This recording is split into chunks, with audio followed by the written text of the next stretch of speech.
Hi, everybody. Good afternoon, good evening. I see from parts of the world very few good mornings also. So nice to see you. Thank you for giving me this opportunity to talk. And I was asked by Alina to speak about four main things.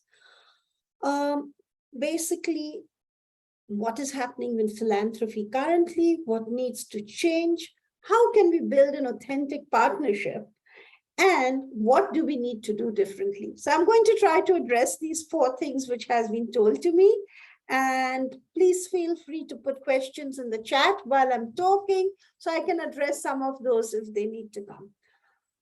Well, if someone asked me what would be my dream for philanthropy, I'd say working shoulder to shoulder with social entrepreneurs and innovators to see the change we all hope and wish to happen. Because I think everyone in this sector comes with very, very, very good intentions. They come with the best of intentions, and all of us are very focused on impact. Unfortunately, as was seen in some of the questions, reality is very different.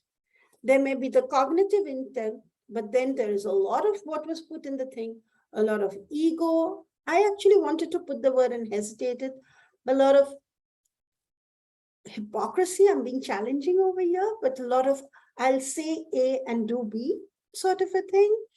A lot of not walking the talk. And then also, I think on a more practical level, a lot of legal legislations. But all of it comes down to essentially wanting not to let go of the power that we see. And I think that today is, and for all the people from philanthropy in this room, that today is one of the biggest challenges that all of you face, which is letting go of your perceived power. And more importantly, we as social entrepreneurs being willing to do it and accept that we are going to work shoulder to shoulder and having the guts to say no to philanthropists. In my life, on many occasions, I have said no to money. And I think very few of us do that. And I think that's something we need to learn to say so that we can really start changing philanthropy. I think that was one of the first things which I had said.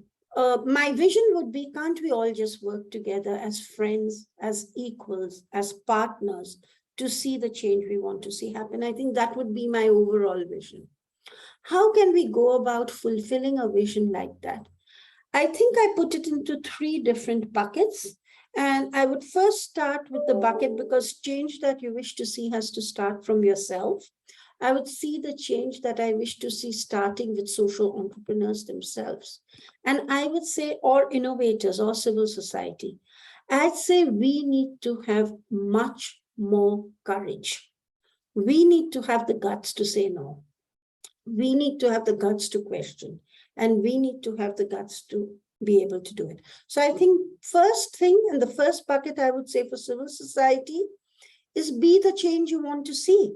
Say no, take the tough decisions so that you can have the change. Have the open conversations instead of being yes people. The second is with the philanthropists, I would say, and I would also put in bilaterals, multilaterals, corporates in that group.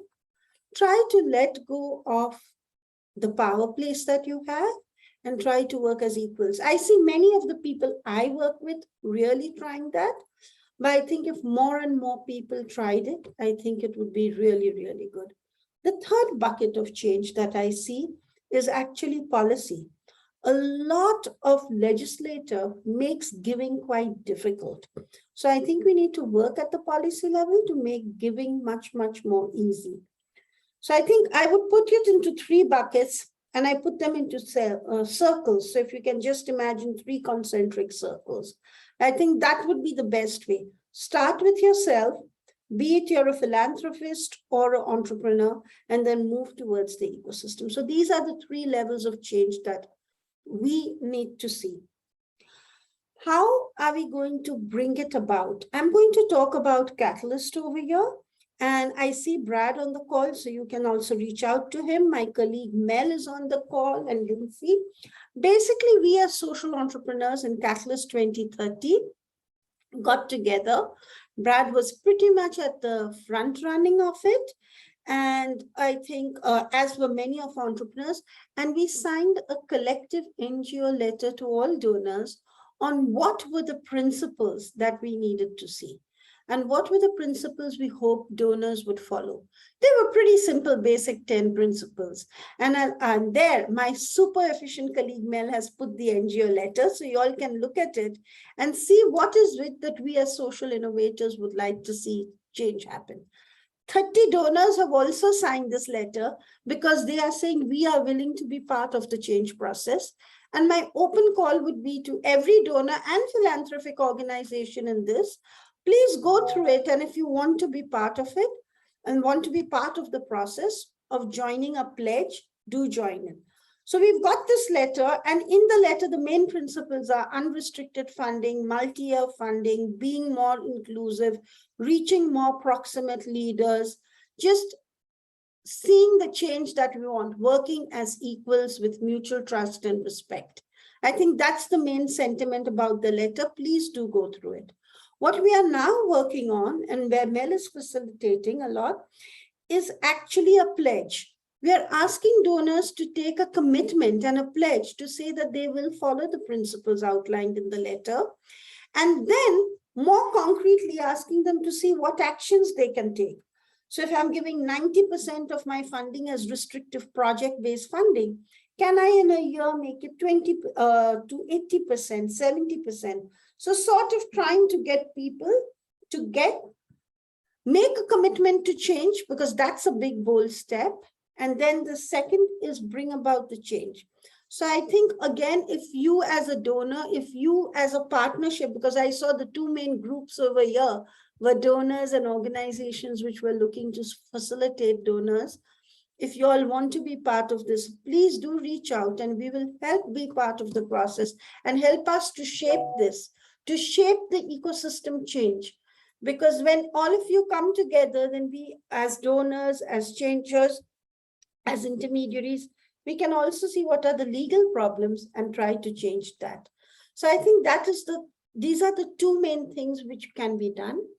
For me, another very important one, which is more personal, and I will say that, is stop funding issues. I have a question to ask all of you. If you fall sick, is it only medicines which will recover you? Or do you also need to eat healthy and rest? I'm just asking, what is it? You need to eat, sleep, rest, have your family around and feel spoiled. Am I correct? I'm just saying a few things. If you fall sick. Yet, what we will do is we will give malaria nets to cure malaria. It's not going to cure it even if you have the net and if you're poor. It's going to tear. We will say we are only going to fund vaccinations, or we are only going to fund TB medication, or we are only going to do this in education. This is actually what all our social entrepreneurs are saying. Donors, please stop doing. People are part of an ecosystem, and you have to fund according to an ecosystem. Catalyst is in the process of drafting an approach which social entrepreneurs need to do it. So we have an ecosystem approach, and we request you all to please stop giving by segment. That's my thing. I tell everybody, stop that. Treat your grants as the whole ecosystem. We have something, again, I request Mel to share that and to look at how to make that happen, because I think that is something which is very, very important. My last point, which I'm going to say, is change. I have 1 minute to go. So I'm going to say, if we have to be the change and we want to see the change, let's not just have intellectual conversations. Let's have honest self-reflections. We do have a self-reflection tool, which will be coming shortly from Catalyst, but more importantly, honest self-reflections. Am I really behaving as an equal with my partners, both as a social entrepreneur and as a donor? Am I really working towards impact? And am I able to see the change? And how can I be the change in philanthropy to make sure that all of us together bring about the maximum impact? And I think it's all about impact. It's all about working to see the change. And that's what I say, we as a community need to come together to make happen. And with that, over to you again, Alina. I hope